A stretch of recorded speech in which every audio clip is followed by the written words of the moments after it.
sahabat, pada kesempatan ini izinkan saya memberikan demonstrasi kontekstual pendidikan yang berpihak pada murid.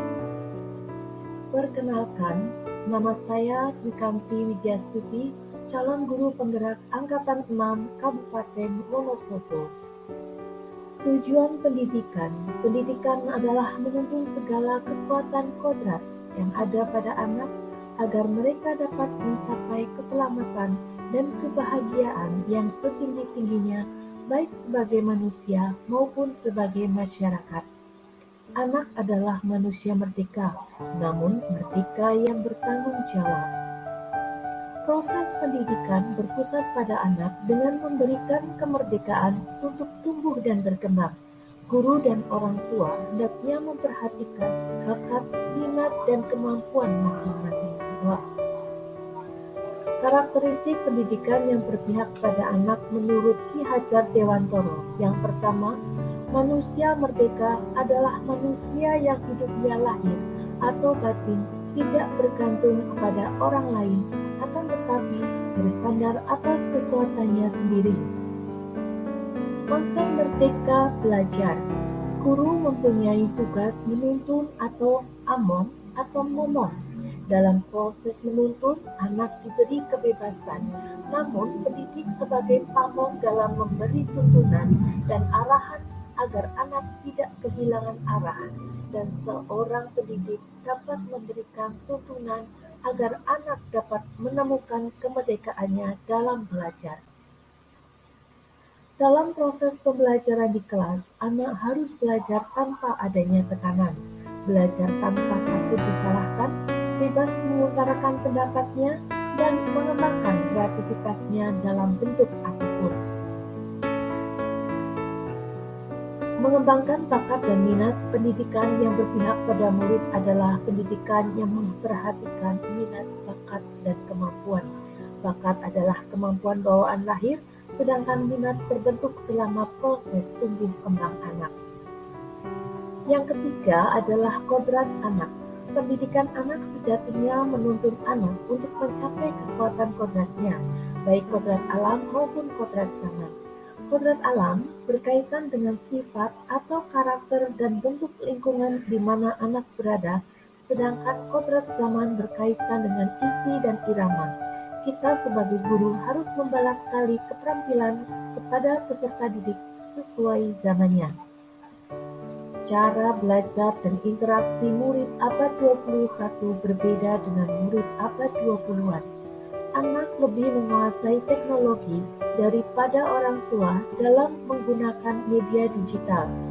Kita harus lebih adaptif terhadap zaman sekarang, di mana anak tinggal dan tumbuh.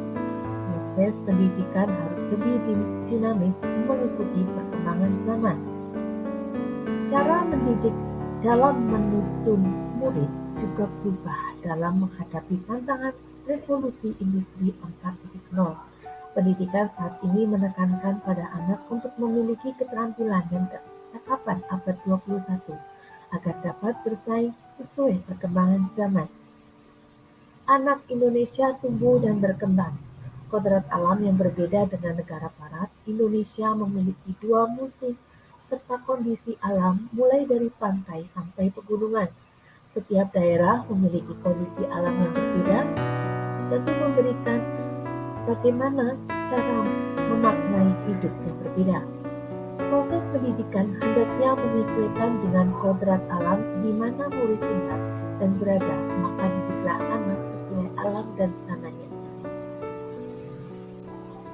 Kekuatan konteks sosiokultural hendaknya diselaraskan dengan pengajaran dan pendidikan yang diperoleh anak. Memelihara tradisi daerah setempat, memberikan generasi muda untuk bangga dan menghormati beragam tradisi di daerahnya. Bekerjasama merayakan hari besar keagamaan, hal ini bertujuan untuk mengendalikan laku murid saling menghargai perbedaan dan menghormati dalam keberagaman. Mengembangkan budaya daerah melalui kegiatan ko-kurikulum dan ekstrakurikuler. Salah satu contoh kekuatan konteks sosiokultural yang ada di Dusun Gianti, Selomerto, yaitu tradisi tenongan, di mana di sini para masyarakat dari berbagai lintas keagamaan mengadakan secara bersama-sama. Mereka melaksanakan untuk melestarikan budaya luhur dan menciptakan kerukunan beragama, saling toleransi, dan menikmati kebersamaan dalam keberagaman. Yang keempat yaitu semboyan Ki Hajar Dewantara, ing ngarsa Suntulodo, ing madya Mangun Karso, dan tuturi Handayani, yang berarti di depan memberi contoh, di tengah memberi semangat, dan di belakang memberi dorongan. Guru dan orang tua adalah teladan bagi anak-anak untuk mengembangkan nilai-nilai luhur kemanusiaannya agar menjadi pribadi yang memiliki budi pekerti yang baik. Budi pekerti merupakan keselarasan antar cipta, rasa, dan karma. Budi pekerti melatih anak memiliki kesadaran diri dan kesadaran sosial serta bertanggung jawab, membuat keputusan untuk kemerdekaannya dan kemerdekaan orang lain. Kesimpulannya, pendidikan adalah tuntunan, maka sebagai seorang guru, biarkan kodrat anak yang ada pada tumbuh dengan bimbingan, tuntunan yang baik dan juga berpihak pada anak.